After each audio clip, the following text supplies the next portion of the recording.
안녕하세요. 책한민국입니다.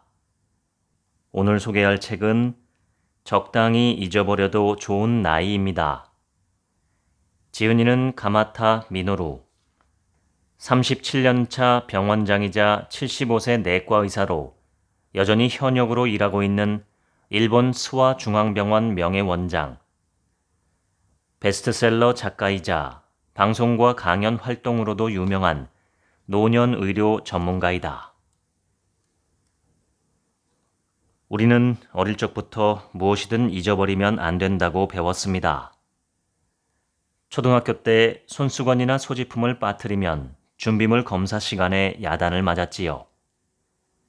중고등학교 때는 역사적 사건이 일어난 연도나 원소 기호의 순서 따위를 잊지 않기 위해 노래까지 만들어 열심히 외웠습니다. 어른이 되어서도 마찬가지입니다. 우유 사오는 걸 깜빡하면 배우자에게 잔소리를 듣습니다.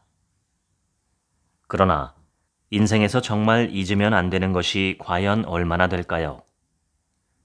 좀 과장해서 말하면 나는 누구, 지금은 언제, 여기는 어디만 제대로 알면 나머지는 잊어버려도 어떻게든 됩니다. 인생의 8알은 대부분 아무래도 상관없는 것들이니까요. 아무래도 상관없는 것들에 파묻혀 정작 중요한 것을 보지 못하는 쪽이 더 큰 문제가 아닐까요? 본래 사람의 뇌는 잊도록 만들어졌습니다. AI는 인간의 잊는 힘을 결코 흉내내지 못합니다. 방대한 기억을 계속해서 축적할 뿐이지요. 사람의 잊는 힘은 기억할 대상을 시간과 가치관, 때로는 의지라는 체에 걸러 취사 선택하는 힘입니다. 잊는 힘을 적절히 이용하면 삶이 한층 편안해지고 정체되어 있던 마음도 다시 움직이기 시작합니다. 불안과 집착 버리기, 사고방식 바꾸기, 새로이 시도하기, 다른 방법 찾기, 잠시 미뤄두기, 지금까지의 관점을 버리고 새로운 관점 갖기, 다른 사람과 자신의 인생을 인정하기, 깨끗이 흘려 넘기기 등 모두 잊는 힘이 바탕이 됩니다. 저의 잊는 힘은 해가 갈수록 점점 더 강력해졌습니다. 슬픔도 분노도 무엇이든 잊을 수 있게 되었지요. 저는 어떤 사정 때문에 생후 20개월 무렵 낯선 사람의 집에 양자로 들어갔습니다. 그 시절을 또렷이 기억하지는 못하지만 오늘부터 여기가 내 집이야.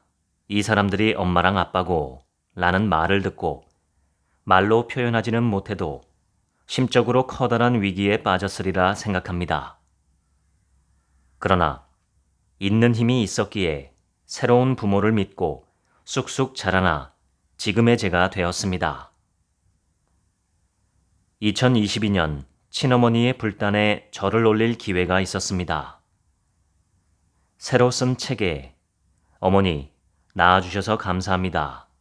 민호로 드림이라고 적어 불단에 함께 올렸습니다. 버림받은 기억은 모두 잊었습니다. 어머니에게도 나름대로 어려운 결정이었겠지요. 그리고 잊을 수 없는 결단을 잊으려 애쓰며 새로운 가정을 꾸려왔을 겁니다. 70년 만의 재회였습니다. 잊는 것은 결코 나쁜 일이 아닙니다. 두려워할 필요도 없습니다. 오히려 잊음으로써 새로운 삶의 방식을 손에 쥘 수 있을지도 모릅니다. 특히 인생 후반전이 시작되는 60대부터는 나를 무겁게 짓누르는 짐을 잊고 나를 올가매는 족쇄를 잊어야 합니다. 무엇이 정말 소중한지 확인하기 위해서라도 적극적으로 잊는 자세가 중요합니다. 50년 가까이 내과 의사로 일하며 많은 사람이 무언가를 잊어버리는데 공포를 느낀다는 사실을 깨달았습니다. 미국 워싱턴 대학교에서 고령자와 20대를 대상으로 6가지 인지 테스트를 실시했습니다. 그 결과 20대가 기억력과 인지 속도 면에서 더 뛰어났습니다. 모두가 예상한 결과이지요. 하지만 언어 능력, 공간 지각력, 단순 계산 능력, 추상적 추론 능력에서는 의외로 고령자가 더 뛰어났습니다. 또한 피험자의 15%는 고령이 된 후 젊은 시절보다 인지 능력이 더 좋아졌다는 사실도 밝혀졌습니다. 인간은 죽을 때까지 계속 성장합니다. 노년은 쇠퇴하는 시기, 돌봄이 필요한 시기라는 인식이 강하지만 한편으로는 자녀를 독립시키고 일선에서도 물러나 홀가분해지는 시기이기도 하지요. 자유는 나이 들매 특권입니다. 저는 PPH, 즉 팔팔하게 훌쩍 일하는 삶의 방식을 권합니다. 팔팔하고 건강하게 살다가 훌쩍 저 세상으로 간다는 뜻이지요. 자신이 몇 살이라고 느끼시나요? 40세 이상의 중년층과 노년층 약 5천 명에게 이와 같이 질문한 결과 실제 연령보다 어리게 대답한 사람일수록 일상생활 동작의 기능 저하가 더디게 일어난다는 사실이 밝혀졌습니다. 독일 노인학 센터에서 진행한 연구 결과입니다. 생각의 힘이란 참으로 대단합니다. 나는 젊다고 생각하면 스트레스도 완화됩니다. 게다가 젊음을 유지하기 위해 자기 자신을 열심히 관리하게 되면서 실제로 더 자주 젊음을 느끼게 되고 점점 더 자신이 젊다고 믿게 됩니다. 병은 마음먹기에 달렸다라는 말이 있는데 젊음도 마음먹기에 달렸다고 볼 수 있습니다. 남덴마크 대학교에서 연구진이 70세 이상의 쌍둥이 1826명을 7년에 걸쳐 추적 조사했습니다. 피험자의 얼굴을 사진으로 찍어서 다양한 연령층에게 보여주고 인물의 나이를 추측하게 했습니다. 그 결과 실제 나이보다 젊어 보이는 사람일수록 신체 능력과 인지 기능이 더 높고 수명과 깊은 관련이 있는 백혈구의 텔로미어도 길었습니다. 실제로 더 오래 산다는 사실 또한 밝혀졌지요. 비슷한 유전자를 가진 쌍둥이임에도 겉모습에 따라 수명이 달라진다니 놀랍습니다. 그렇다면 젊어 보이는 외모는 과연 어디에서 비롯될까요? 바로 유전자가 아니라 평소 생활 습관과 환경입니다. 저는 이 두 가지 연구를 보고 실제 나이를 잊기로 했습니다. 실제 나이보다 12살 어렸던 시절을 떠올리며 일하고 취미를 즐기고 옷을 입으면 천천히 나이 들 수 있을 테니까요. 그러던 어느 날 체성분 분석기기에 올라갔더니 신체 나이가 실제 나이보다 훨씬 어리게 나왔습니다. 절로 신이 나 그 이후로 점점 더 걷기와 근육 단련에 힘쓰게 되었습니다. 젊다는 생각이 실제로 더 젊은 나를 만들어주고 있는 것입니다. 스스로가 뛰어나다고 착각하지 않는 능력, 또한 스스로를 비하하지도 않는 능력, 이 두 가지는 현실적으로 살아가기 위해 필요한 힘일 테지요. 하지만 대부분의 인간은 자기 자신조차 올바르게 평가하지 못합니다. 더닝 크루거 효과라 불리는 인지 편향만 봐도 알 수 있죠. 이 인지 편향은 능력이 부족한 사람은 자신을 높게 평가하는 반면 능력이 뛰어난 사람은 자신을 과소평가하는 현상을 가리킵니다.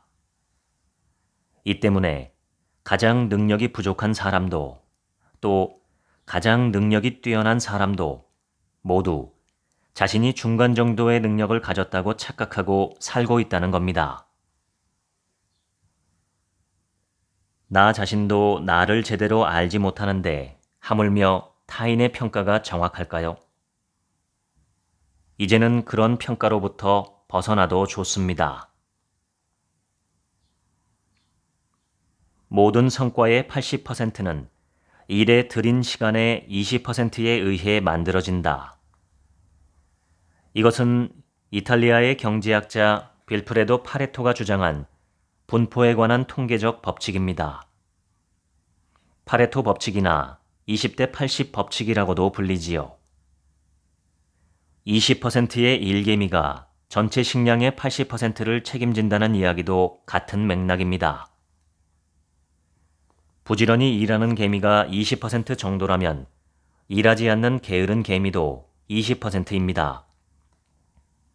부지런히 일하던 개미가 지쳐 쓰러지면 일하지 않던 개미가 팔을 걷어붙이니 결국 한 개미집에서 열심히 일하는 개미의 비율은 변하지 않습니다. 참으로 신기하지 않은가요?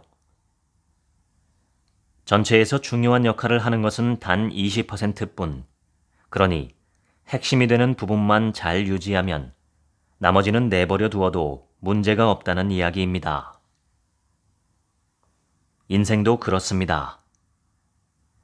나라는 사람의 중심이자 나를 나답게 만드는 무언가, 밥도 잠도 있고 몰두할 수 있는 무언가는 20% 안에 있습니다. 이것만 꼭 붙잡으면 인생의 80%는 잊어버려도 상관없습니다. 중요한 20%에만 전력 투구합시다. 나머지 80%는 용감하게 놓아주어도 괜찮습니다.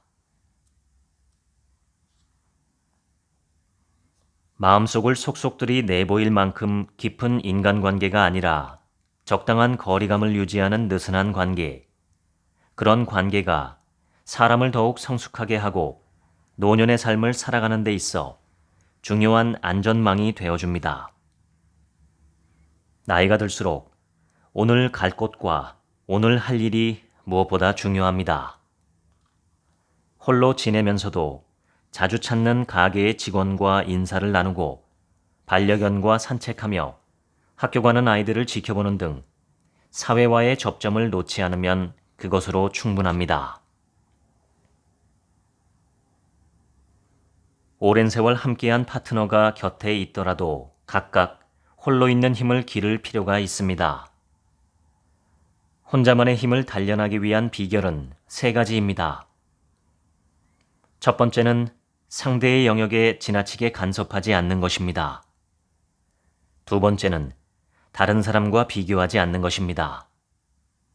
세 번째는 혼자만의 시간을 가지고 무엇이든 혼자서 해보는 것입니다. 저는 이렇게 홀로서기에 성공한 상태를 솔로서기라고 부릅니다. 부부 사이에서도 인생 후반에 맞는 적당한 거리감을 찾아봅시다. 한 사람의 진정한 매력은 남자다움, 여자다움을 뛰어넘어 인간다움, 그 사람다움에서 뿜어져 나오는 것 같습니다. 나이가 들수록 더 그렇지요. 그러니 좀 더 홀가분하게 살아보면 어떨까요? 남성이라도 좋아하는 드라마를 보며 실컷 눈물을 흘리고 여성이라도 하고 싶은 말을 속 시원하게 하며 자기다운 노년을 살면 좋겠습니다. 상냥함은 누구에게나 있습니다. 다만 스트레스가 쌓여 다른 사람의 마음을 헤아릴 여유가 없거나 어쩌다 보니 다정함을 행동으로 드러낼 기회를 놓칠 뿐입니다. 한편 평소에 다정했던 사람도 시험이나 큰 행사를 앞두면 예민해지고 무뚝뚝해질 수 있습니다. 아무리 좋은 사람이라 해도 상대나 상황에 따라 언제든 다른 사람은 상관없는 사람이 되기도 하지요. 반대로 차갑게만 느껴졌던 사람도 의외로 따뜻한 반응을 보여줄 때가 있습니다. 또 막상 친해지면 상당히 다정한 사람이라는 걸 알게 되는 경우도 있지요. 결국 좋은 사람 같은 건 없는지도 모릅니다. 그러니 좋은 사람이 되려고 애쓸 필요가 없습니다. 우리 몸에는 자신이 행복하다고 느낄 때 나오는 세로토닌이라는 물질과 다른 사람을 행복하게 만들고 싶다고 생각할 때 나오는 옥시토신이라는 물질이 있습니다.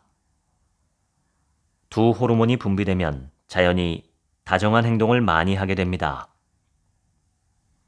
세로토닌은 걸을 때처럼 몸을 리드미컬하게 움직이거나 정말 예쁘다, 참 맛있어 하고 소리내어 감동을 표현할 때 분비됩니다.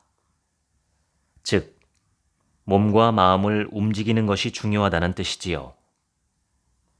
옥시토신은 연인이나 파트너, 자녀 등 다른 사람과의 관계 또는 반려동물과의 교감 속에서 만들어집니다. 다시 말해 접촉이 중요하지요. 웃는 얼굴로 고맙다고 인사하거나 다른 사람을 칭찬할 때도 분비됩니다. 이 두 가지 호르몬이 왕성하게 나오도록 하려면 다음의 습관을 가지는 게 좋습니다. 아침 햇볕을 쬐다. 자연을 가까이 한다. 복식 호흡을 하며 긴장을 푼다. 세로토닌과 옥시토신은 마음을 차분하게 하는 기능이 있어 분노나 불안 같은 감정을 잊게 해줍니다. 두 호르몬이 많아질수록 스트레스에도 강해지고요. 또한 세로토닌이 분비되어 행복한 기분을 느끼면 주변 사람들과의 관계도 좋아지고 다른 사람들과 사이가 좋아지면 옥시토신이 분비되어 결국 상대방도 자신도 더욱 행복해집니다. 그러므로 좋은 사람이 되려고 집착하기보다는 밖에 나가 햇볕을 쬐고 복식 호흡을 하며 호르몬 분비에 힘써 봅시다. 근육이 지나치게 감소한 상태인지 집에서 간단히 알아볼 수 있는 방법이 있습니다. 바로 핑거링 테스트입니다. 양손의 엄지손가락과 집게손가락으로 동그라미를 만들어 종아리의 가장 두꺼운 부분을 감싸봅시다.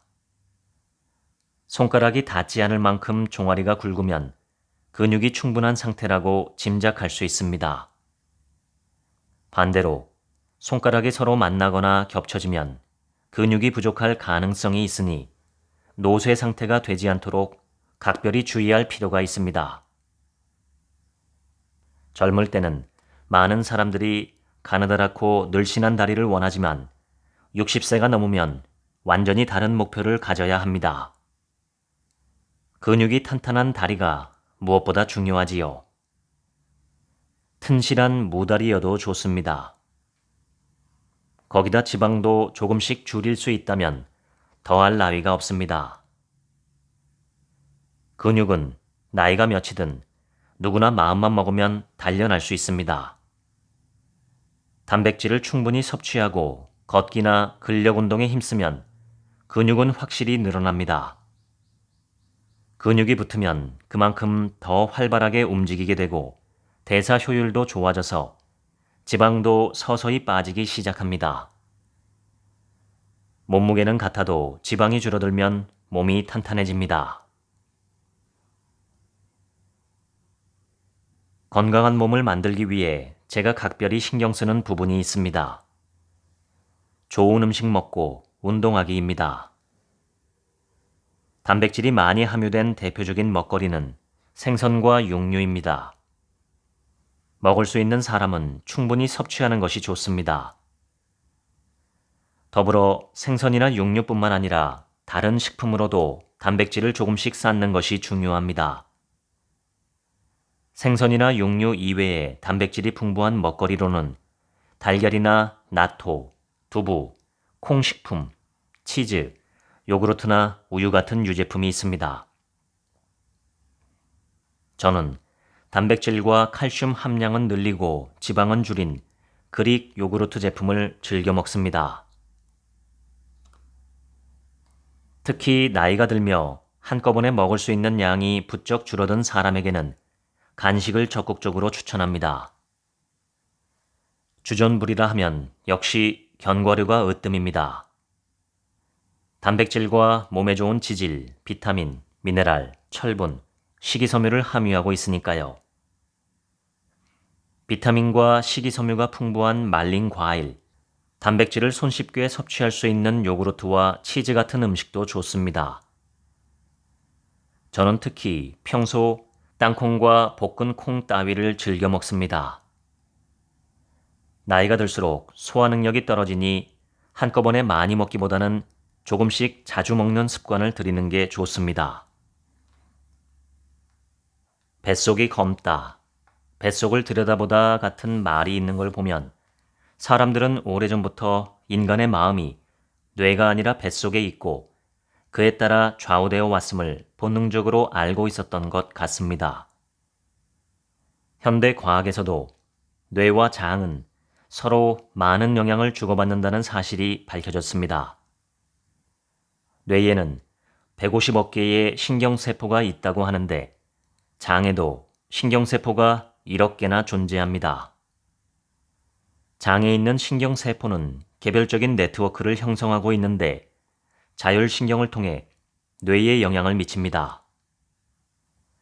강한 스트레스나 불안, 극도의 긴장을 느낄 때 뱃속 상태가 나빠지고 설사를 하거나 변비에 시달리는 이유가 바로 여기에 있습니다. 배변이 원활하지 못하고 장의 상태가 좋지 않을 때는 왠지 모르게 마음에 구름이 낀 듯 기분도 울적해지지요.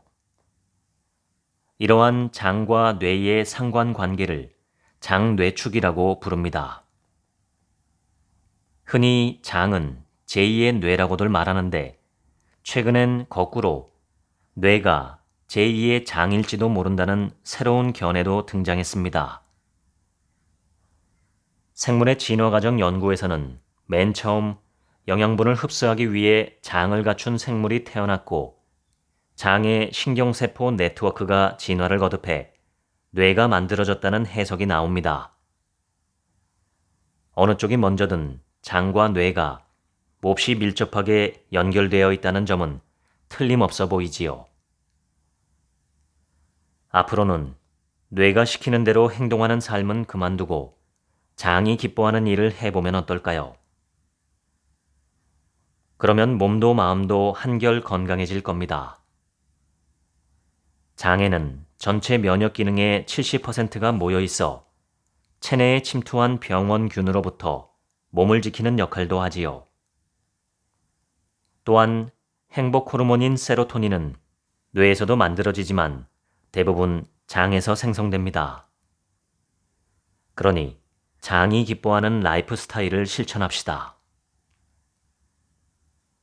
인간의 장에는 약 1000가지 장내 세균이 100조에서 1000조 마리나 살고 있습니다. 이 방대한 수의 장 속 주민들이 에너지원을 만들고 감염을 막고 건강을 유지하는데 아주 중요한 역할을 하고 있지요.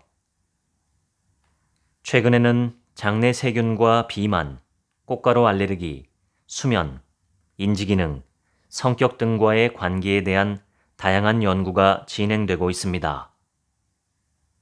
내 몸은 머리부터 발끝까지 전부 나만의 것이라고 생각하기 쉽지만 사실은 장내 세균이라는 타인의 존재가 보이지 않는 곳에서 우리를 돕고 있습니다. 발효식품은 장내 유익균을 활성화하는 데 도움을 주는 강력한 아군입니다. 요구르트, 치즈, 나토, 간장, 장아찌 등 발효식품들을 적절히 섭취해 봅시다.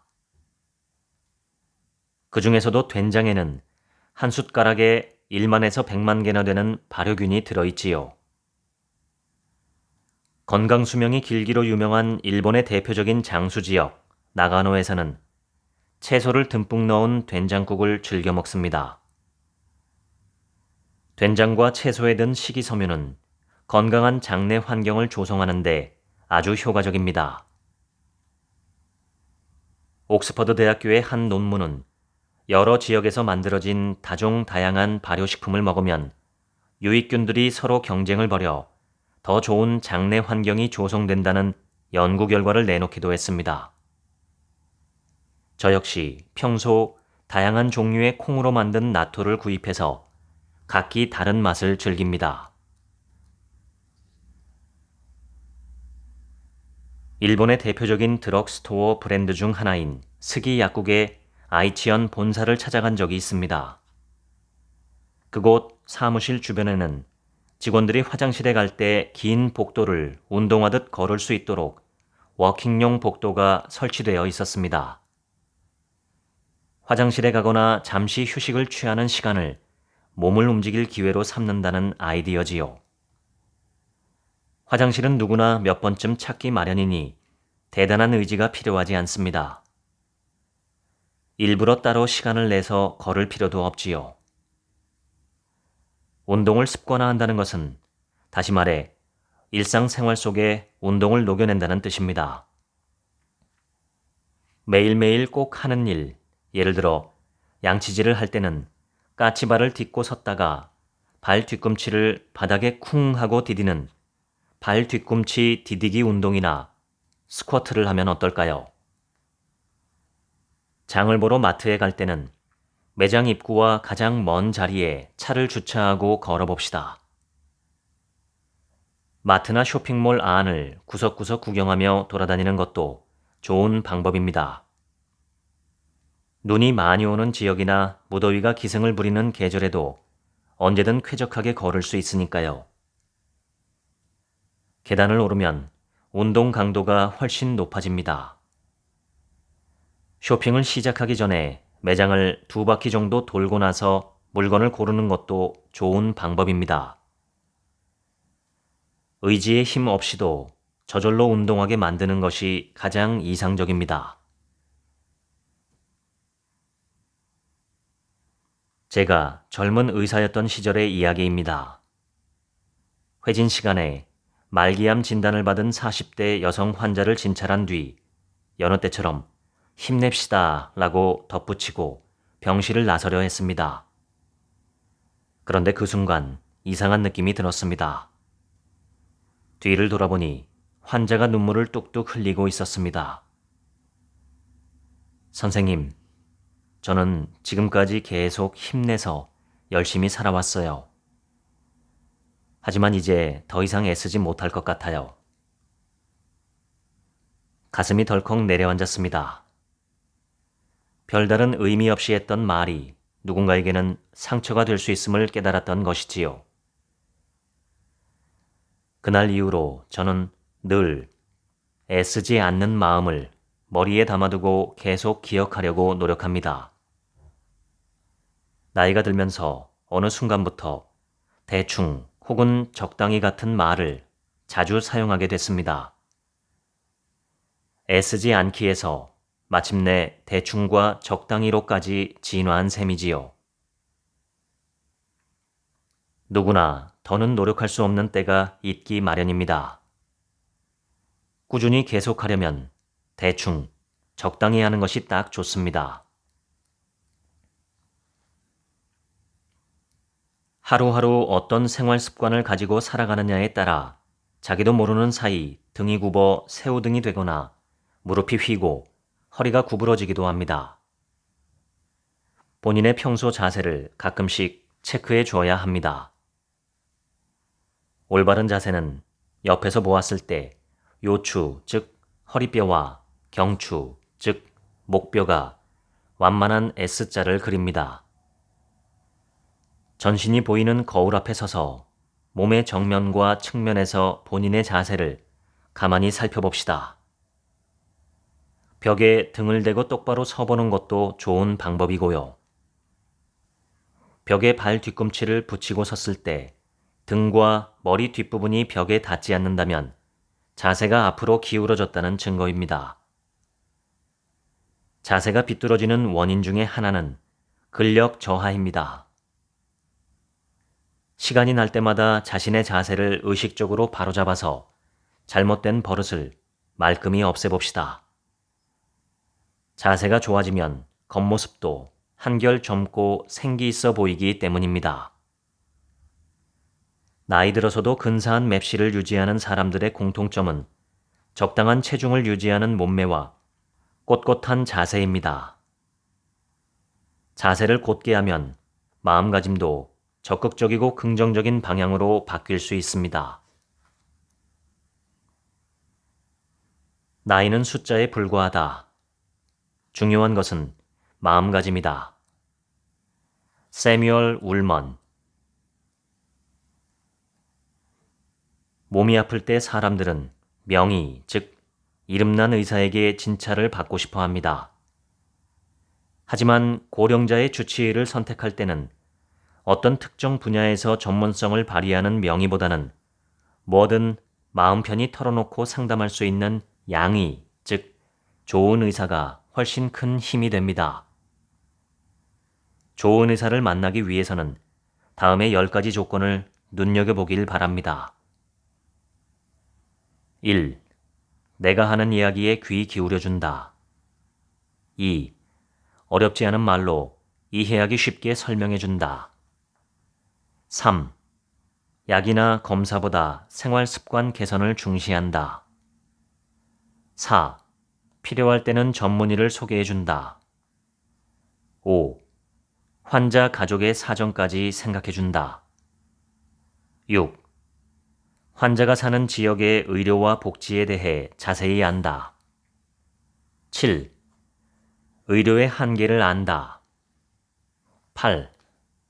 환자의 아픔과 괴로움 그리고 슬픔을 이해하고 공감해준다. 9. 환자가 다른 의사의 의견을 궁금해할 때는 기꺼이 받아들여준다. 10. 충격을 주지 않고 환자에게 진실을 알릴 줄 안다. 죽음은 어떠한 과정을 통해 찾아오는지, 아픔이나 괴로움은 없는지, 고통을 없앨 방법은 있는지, 마지막까지 치료를 해야 하는지, 이러한 죽음의 세세한 과정을 설명해주고 언제든 곁에 있으니 걱정하지 말라고 말해주는 의사가 좋은 의사입니다. 미국 내과의사 재단에서는 불필요한 검사와 치료를 줄이는 현명한 선택이라는 캠페인을 펼치고 있습니다. 이를테면 대장 내시경 검사는 5년에서 10년에 한 번으로도 충분하다고 말하지요. 필요 이상으로 검사를 자주 하면 검사에 따른 합병증의 위험성은 물론 비용도 높아져서 검사로 얻을 수 있는 이득보다 손해가 더 커진다는 이야기입니다. 현명한 선택 캠페인에서는 건강하고 별다른 증상이 없는 사람에게는 PET 검사로 암 검진을 하거나 MRI를 이용해 뇌 검사를 하는 것도 권장하지 않습니다. 자신에게 꼭 필요하지 않은 약이나 치료는 적용하지 않는 것이 중요합니다. 스스로 호흡할 수 없게 되었을 때 인공호흡기를 사용할 것인가? 심장이 멈추었을 때 심폐소생술을 받을 것인가?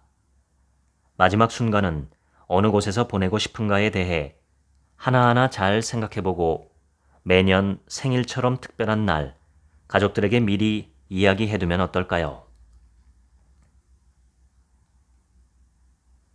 저는 매일 아침 전신 스트레칭을 합니다. 만세를 외치듯이 양팔을 위로 들어올리며 온몸을 쭉쭉 늘이고 가슴을 활짝 펴줍니다. 이렇게 스트레칭을 할 때는 들이마신 숨으로 가슴을 크게 부풀리며 흉식 호흡, 즉 가슴 호흡을 하는 것이 좋습니다. 흉식 호흡을 하면 자율신경 가운데 교감신경이 자극되어 기분이 산뜻해지고 의욕이 생길 뿐만 아니라 무언가에 도전하고 싶은 용기도 솟아오르지요.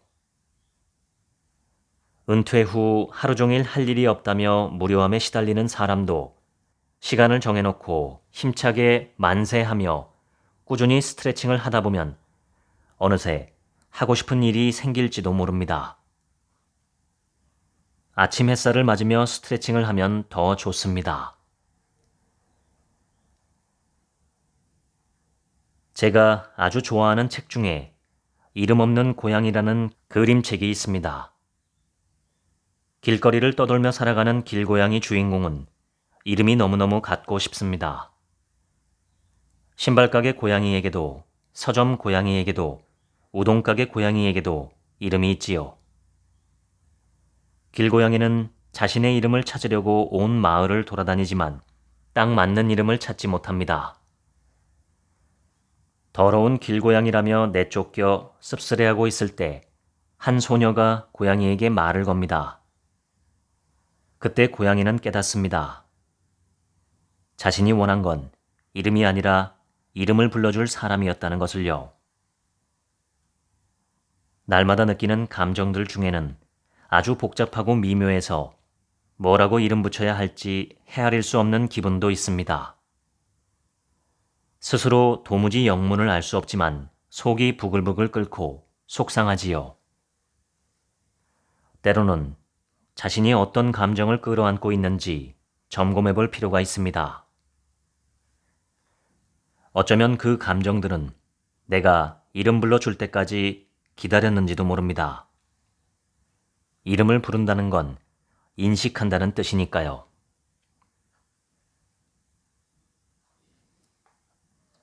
저는 얼마 전 은퇴한 프로 테니스 선수 로저 페더러의 팬입니다.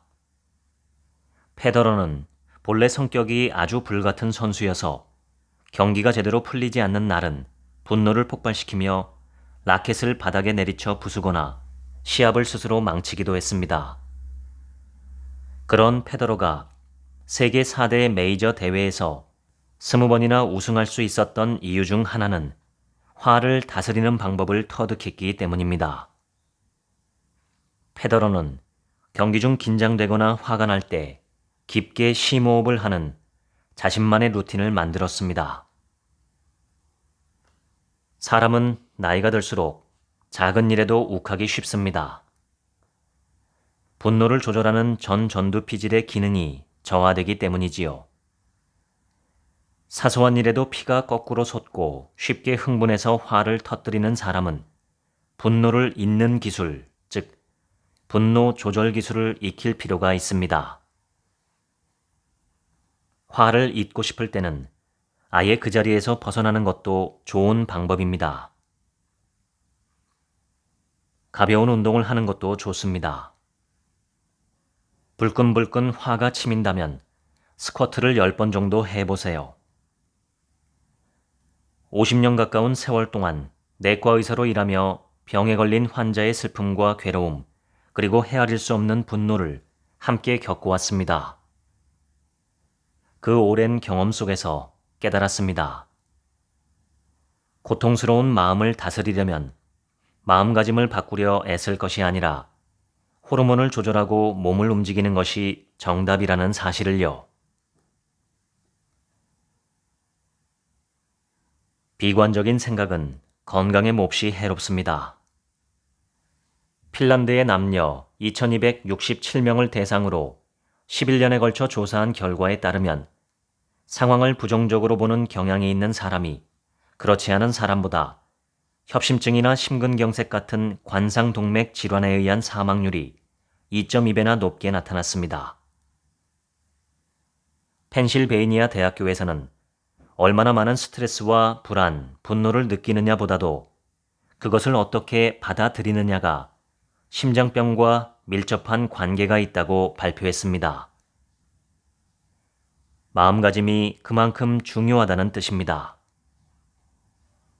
이 두 가지 연구가 이야기하는 바는 긍정적이고 낙관적으로 생각할수록 심장병에 걸릴 위험이 줄어든다는 뜻입니다. 스스로 어떻게 마음먹고 상황을 바라보느냐에 따라 심장병의 위험을 낮출 수 있다는 이야기지요. 1살, 2살 나이를 먹다 보면 늘 마음에 드는 결과만 얻을 수는 없다는 사실을 자연스레 깨닫게 됩니다.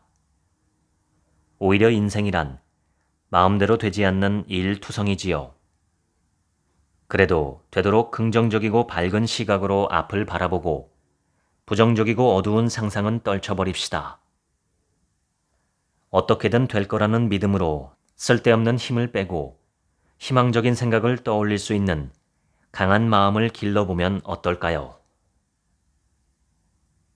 내가 하는 말이 미래를 만든다는 사실을 마음에 새겨 두어야 합니다.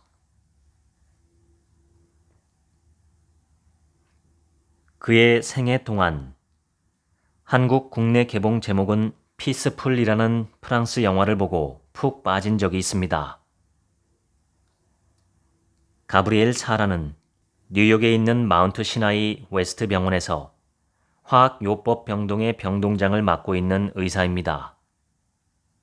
에데 선생님은 용서해줘, 용서할게, 고마워, 안녕, 사랑해 라는 5가지 말을 특히 중요하게 여긴다고 했습니다.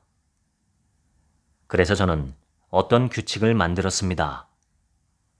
타인을 한번 용서하면 나도 용서받는다는 규칙이지요. 어떤 사람 때문에 기분이 상하거나 피해를 입게 되면 그 사람의 잘못을 너그러이 용서해 줍니다. 그러고 나면 마음에 들지 않는 자신의 결점이나 실수도 용서할 수 있지요.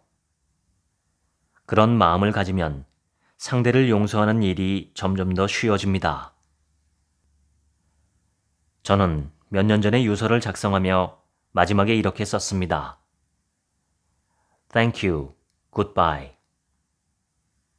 이 말을 끝으로 이 세상을 평온하게 떠날 수 있으면 좋겠습니다.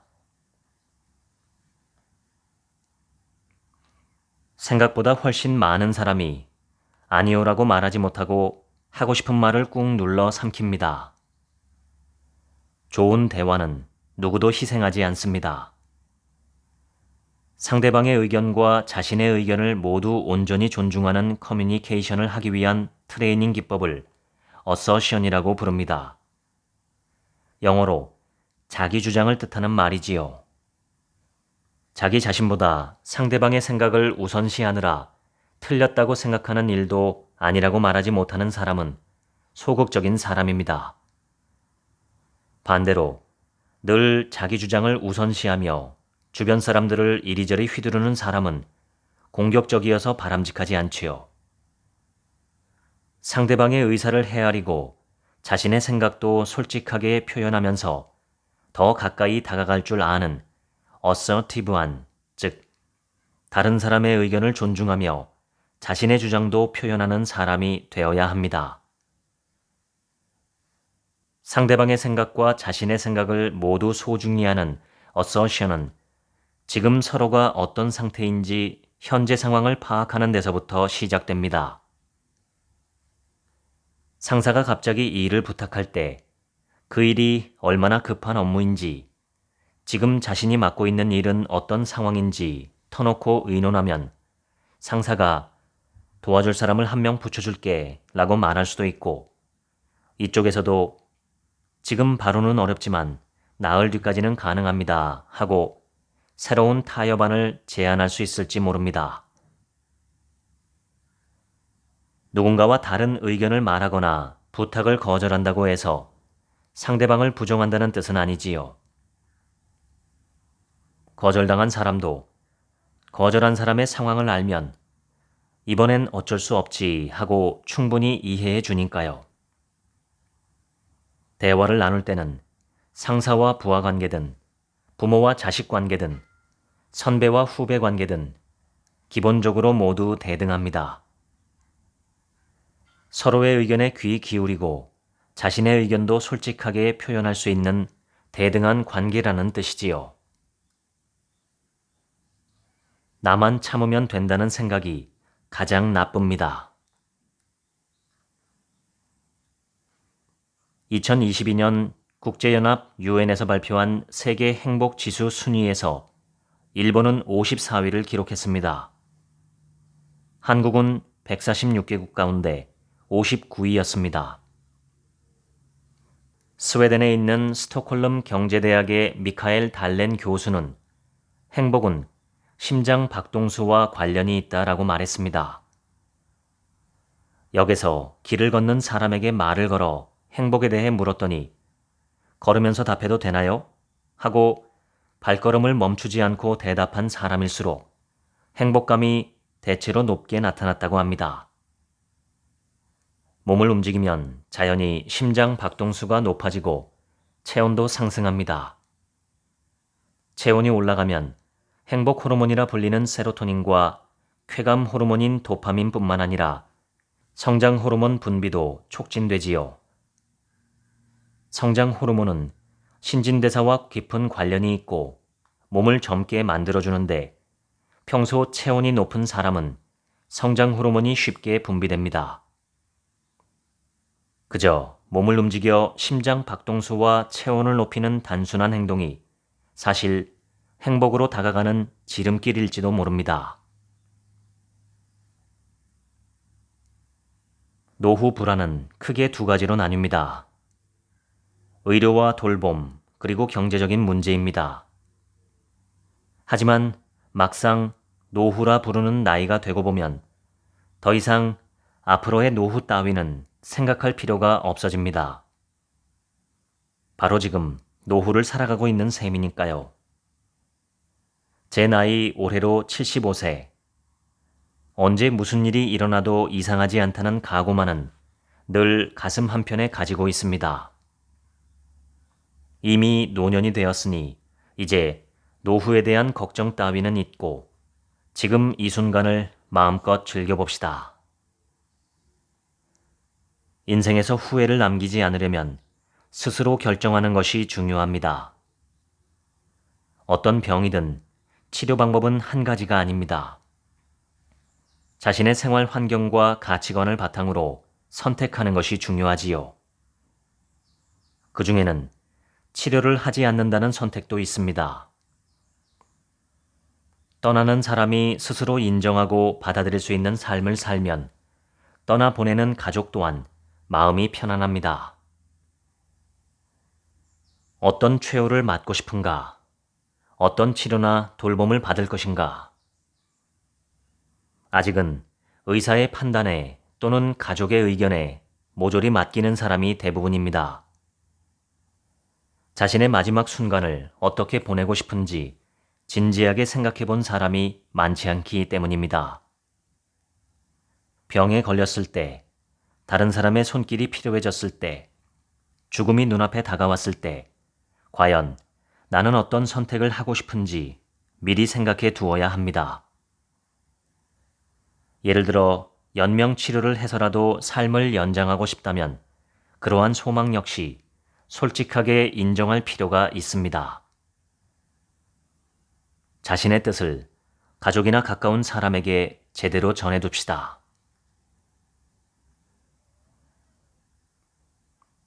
너 자신을 알라 라는 말은 그리스 델포이의 신전에 새겨진 아주 유명한 구절입니다. Who am I? 나는 누구인가 테스트라고 들어보셨나요? 나는 어떤 사람인지, 자신의 장점과 단점, 성격, 특기, 좋아하는 것과 싫어하는 것, 신념, 자부심, 특성, 행동 방식 등 20가지 항목을 적어보는 테스트입니다. 자기 자신만은 똑바로 알고 있어야 합니다. 그리고 스스로를 조금이나마 용서해 주는 것도 중요합니다. 몇십 년간 함께 해온 나에게는 다양한 얼굴이 있습니다. 나에 대해서 자기 자신이 누구보다 잘 안다는 생각은 착각입니다. 새로운 얼굴이 많아질수록 인생 또한 깊이가 생깁니다. 유머란 그럼에도 불구하고 웃는 것이다. 이 명언을 남긴 사람은 일본의 죽음학을 널리 알린 가톨릭교회 신부 알폰스 데켄입니다. 유머란 그저 시시한 말장난이나 아재 개그가 아닙니다. 눈앞에 몹시 힘들고 괴로운 상황이 놓여 있음에도 불구하고 웃는 마음의 여유, 기계, 용기, 자부심, 긍지가 담긴 일종의 능력이지요. 현실은 받아들일 수밖에 없습니다. 그리고 이럴 때 유머가 필요합니다. 인생은 납득할 수 없는 부조리로 가득합니다. 하지만 그럼에도 불구하고의 자세가 있으면 인생을 긍정적으로 바라볼 수 있습니다. 삶이 팍팍한 시대에는 반출생주의라는 생각이 사람들의 마음속을 슬며시 파고들곤 합니다. 나는 세상에 태어나지 말았어야 했어. 이렇게 힘들고 괴로운 세상에서는 아이를 낳지 말아야 해. 이는 인도 철학과 그리스 철학에도 존재하는 사상입니다.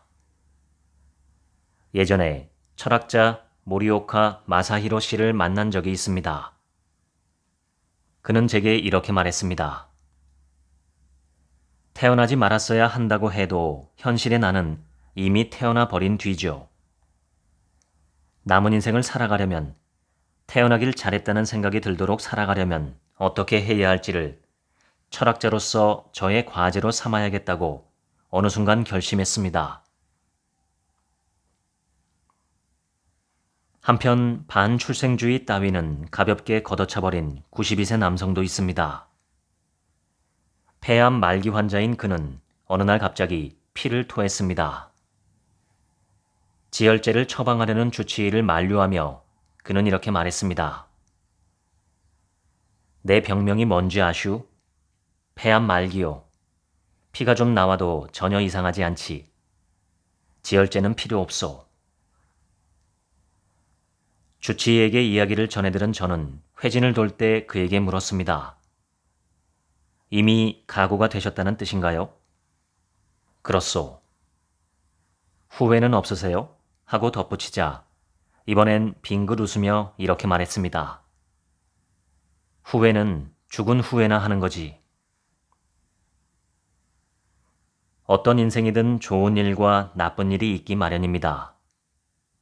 중요한 점은 자신의 인생을 넓은 시야로 바라보았을 때 괜찮은 삶이었다고 인정할 수 있느냐는 데 있지요. 그리고 그 결론에 스스로 납득하는 것 또한 중요합니다.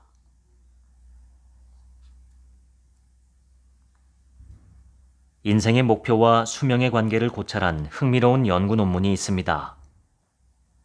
미국에서 중년층과 노년층 6,000명을 대상으로 14년 동안 조사한 내용을 캐나다 칼턴 대학교의 연구자가 새로이 분석한 논문입니다. 이 논문에 따르면 인생에 뚜렷한 목적의식이 없고 부정적인 시각으로 삶을 살아가는 사람은 사망률이 확연히 높게 나타났습니다.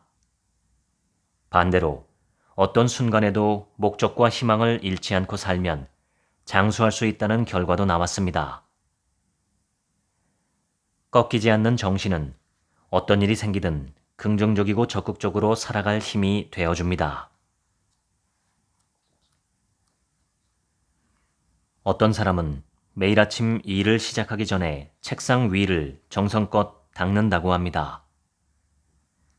깨끗이 닦아 말끔해진 상태에서 자, 오늘 하루는 뭘 할까 라고 생각하면 할 일이 명확해지고 일의 능률도 올라간다고 합니다. 아침마다 창문을 닦는 사람도 있습니다. 집안에 있는 창문을 모두 닦기는 어려우니 딱 하나만 골라 닦는다고 합니다. 창문을 닦으며 매일 아침 창밖 풍경을 새로운 시선으로 바라보면 지금까지 보지 못하고 지나쳤던 부분을 발견할 수 있다고요. 저를 키워주신 아버지는 간암으로 돌아가실 때까지 매일같이 빗자루로 거리를 청소하셨다고 합니다. 집 앞뿐만 아니라 역의 두 개찰구 사이를 잇는 500m쯤 되는 길까지 매일 청소했다고 했습니다. 아버지는 임종이 가까워져도 슬퍼하거나 한탄하는 모습을 보이지 않았습니다. 돌아가시기 직전까지 면도나 양치질 같은 일도 모두 스스로 해내며 평소처럼 지냈지요. 거리를 청소하는 일도 그중 하나였던 모양입니다. 문득 독일의 종교개혁자 마르틴 루터의 말이 떠오릅니다. 내일 세상이 멸망할지라도 나는 오늘 한 그루 사과나무를 심겠다. 벤저민 프랭클린은 이런 말을 남겼습니다. 내가 나만을 위해 일할 때 나를 위해 일하는 사람은 오직 나 하나뿐이었다. 그러나 내가 다른 사람들을 위해 일하기 시작하자 사람들도 나를 위해 일해 주었다. 뉴질랜드의 전 총리 저신다 아더는 2020년 3월 코로나 바이러스 확산을 막기 위한 대책으로 국가 전역에 도시 봉쇄를 감행하며 국민들에게 이런 말을 남겼습니다. 강인해져야 합니다. 하지만 친절해야 합니다. 그러면 우리는 괜찮을 겁니다. 다정함이야말로 지금 같은 시대에 꼭 필요한 자질일지도 모릅니다. 힘들고 괴로운 순간에도 마음을 차분하게 유지하고 다른 사람에게 다정하려면 강한 마음이 필요합니다. 스트레스를 받았다고 다른 사람을 공격하며 분노를 발산하는 것은 나약함의 증거이지요. 사람에게 친절을 베풀수록 우리는 한결 쉽게 현실의 괴로움을 극복할 수 있습니다. 그리고 인생은 아름다워집니다. 다른 사람을 상냥하게 대하고 친절을 베푸는 일은 건강에도 좋은 영향을 미칩니다. 평소 봉사활동을 하는 고령자는 봉사활동을 하지 않는 고령자에 비해 고혈압에 걸릴 위험성이 40%나 낮습니다. 미국 카네기 멜론 대학교에서 발표한 논문의 내용이지요. 다른 사람을 위해 활발하게 활동하는 것이 삶의 보람과 안정감으로 이어져 결과적으로 혈관 건강이 개선된다는 이야기입니다. 누군가에게 친절을 베풀면 사랑 호르몬이라 불리는 옥시토신 분비도 증가합니다. 옥시토신은 근육의 재생을 활발하게 만들고 몸을 젊게 만들어줍니다. 옥시토신에 산화작용을 일으키는 활성산소를 억제하는 기능이 있어서 세포와 혈관의 노화를 늦춰주기 때문입니다. 인류학자 크리스틴 호크스가 주장한 할머니 가설을 들어보셨나요?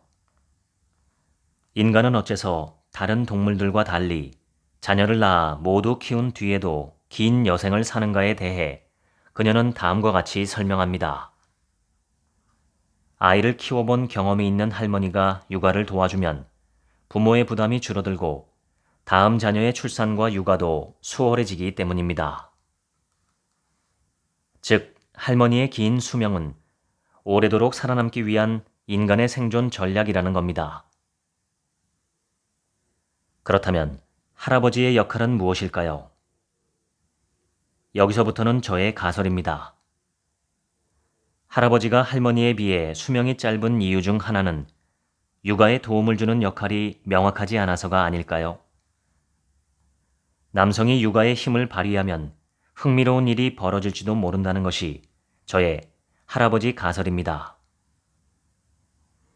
할아버지 할머니의 활약은 부모 세대와 손주 세대에게 많은 도움이 될 뿐만 아니라 할아버지 할머니 본인도 뇌가 자극되어 치매를 예방할 수 있고 심장병이나 혈관 질환으로 사망할 위험성도 낮아진다고 합니다. 미국의 심리학자 에릭 에릭슨은 다음 세대를 위한 가치를 만들어내는데 적극적으로 임하는 것, 즉 생식성, 다음 세대를 육성하는 능력이 중년기의 정체를 깨트려준다고 말했습니다. 저도 다음 세대에게 힘을 보태줄 수 있는 존재가 되고 싶습니다. 사물이나 현상을 바라보는 태도와 방향, 즉 관점이란 바꾸기가 쉽지 않습니다. 하지만 실제로 우리가 가진 두 눈을 다른 방식으로 사용하면 뇌가 새로운 자극을 받고 사물을 보는 방식도 다각도로 변화하기 마련이지요. 다양한 관점을 손에 넣으면 살아가는 방식도 그만큼 자유로워집니다. 쓸데없는 힘이나 잘못된 노력, 그럴듯해 보이지만 실속 없는 습관, 자신과 타인에게 상처를 주는 고정관념, 이 모든 것에서 이제 자유로워집시다. 하나도 빠짐없이 모두 잘해내려고 아등바등 하기보다는 적절히 힘을 빼고 몸과 마음의 상태를 조절하는 호르몬과 자율신경의 리듬에 적당히 몸을 맡겨보세요. 이제는 장수의 시대, 정말로 중요한 것은 생명의 질입니다. PPH, 팔팔하게 훌쩍이라는 삶의 방식을 다시 한번 권합니다. 적당히 잊어버려도 좋은 나이입니다. 읽어드렸습니다. 지금부턴 제 얘기입니다. 오늘 소개한 책을 관통하는 하나의 핵심 단어는 여유가 아닐까 합니다. 여유로운 마음, 여유로운 몸, 여유로운 생활, 여유로운 삶, 이것들이 다 하나로 연결되어 있는 것이겠지요. 여유는 넉넉함입니다. 허리 둘레가 30인치인 사람이 정확하게 30인치 크기인 바지를 입는다면 여유 공간이 조금도 없어서 입기도 힘들 뿐만 아니라 움직이기도 어렵습니다. 살짝 여유 있는 바지를 입어야 합니다. 나랏돈을 쓸 때도 예비비라고 해서 약간의 여유 예산을 둡니다. 여유라는 것은 삶의 모든 분야에 필요한 것이죠. 그 중에서 가장 필요한 것은 마음의 여유입니다. 공자님은 반드시 그래야 한다는 것도 없었고 반드시 그러지 말아야 한다는 것도 없었다고 합니다. 그의 마음의 여유가 얼마나 컸는지 엿볼 수 있는 대목입니다. 한자로 여유는 남을 여자와 넉넉할 유자가 합쳐진 말입니다. 남아서 넉넉하다는 뜻입니다. 조금 전에 설명드린 바지의 비유와 정확히 일치합니다. 필요한 돈이 100만 원인데 꼭 100만 원만 만들어서 준비하면 자칫 모자랄 수 있습니다. 20% 정도의 여분은 필요합니다. 마음의 여유를 키우는 법도 같습니다. A와 B 중에 하나를 반드시 선택해야 한다는 기준이 있다면 둘 중 하나가 아니라 C와 D라는 예상치 못한 선택지도 있을 수 있다는 가능성을 염두에 두는 것. 그리고 반드시 A나 B가 되지 않더라도 당황하지 않고 화내지 않는 것. 그것이 마음의 여유가 아닐까 합니다. 삶에 마음의 여유가 필수적인 이유는 삶이 우리의 뜻대로, 우리의 예상대로 반드시 되지는 않기 때문입니다. 요즘엔 지도 앱이 발달해서 대중교통으로 약속 장소에 찾아갈 때 필요한 시간도 정확하게 알려줍니다. 그런데 43분이 걸린다고 해서 약속 시간 43분 전에 출발하면 어떤 때는 일찍 도착하고 어떤 때는 늦게 도착합니다. 시간을 맞춰 운행하는 지하철이나 기차도 몇 분이나 몇 초의 오차는 있습니다. 미래를 예측하는 게 녹록지 않은 일이지요. 하물며 세상 일이나 타인의 마음은 절대 내 뜻대로 되지 않고 내가 100% 예측하기도 어렵습니다. 내 마음도 내 뜻대로 하기가 힘든데 다른 사람 마음을 어떻게 내 마음대로 할 수 있을까요? 불가능합니다. 우리가 신이 아니라 인간이기 때문입니다. 우리의 인간됨을 인정하고 뜻대로 되지 않아 괴로운 것은 담담하게 잊어버리는 능력, 그러한 망각의 힘이 앞으로 나아갈 수 있게 하는 추진력이 된다는 것이 저자의 주장입니다. 타인과 미래는 정확하게 예측할 수 없습니다. 내 마음도 예측할 수 없으니 사실상 이 세상 모든 것이 상황에 따라 얼마든지 돌변할 수 있는 예측 불가능한 상태입니다. 이러한 불확실성은 삶의 큰 원동력 중 하나이기도 합니다. 만약 사람이 태어나면서부터 그의 인생살이가 고정적으로 정해져 있고 그것을 모두가 다 안다면 삶은 도대체 무슨 의미가 있을까요? 여유는 이 세상을 굴러가게 해주는 윤활유입니다. 내 마음에 윤활유가 부족한지 넉넉한지 한번 살펴보시면 어떨까요? 윤활유는 너무 적지도 않고 많지도 않아야 바퀴가 부드럽게 잘 돌아갑니다. 고대 인도에서는 수레바퀴가 인생 또는 삶의 법칙을 의미하기도 했습니다. 붓다는 법륜, 즉 진리의 수레바퀴를 돌리는 분이라고도 하지요. 돌고 도는 것이 우리의 인생이라는 것입니다. 괴로운 일도 즐거운 일도 왔다가 가고 언젠가는 우리 자체도 떠나갑니다. 내 삶의 수레바퀴가 너무 뻑뻑하지는 않은지 부드럽게 잘 돌아가고 있는지 여유라는 삶의 윤활유를 한번 체크해 보시길 바랍니다. 여유와 넉넉함이 있는 삶이 부드럽게 흘러갑니다. 지금까지 책 한 민국의 하루치 생각이었습니다. 들어주셔서 감사합니다.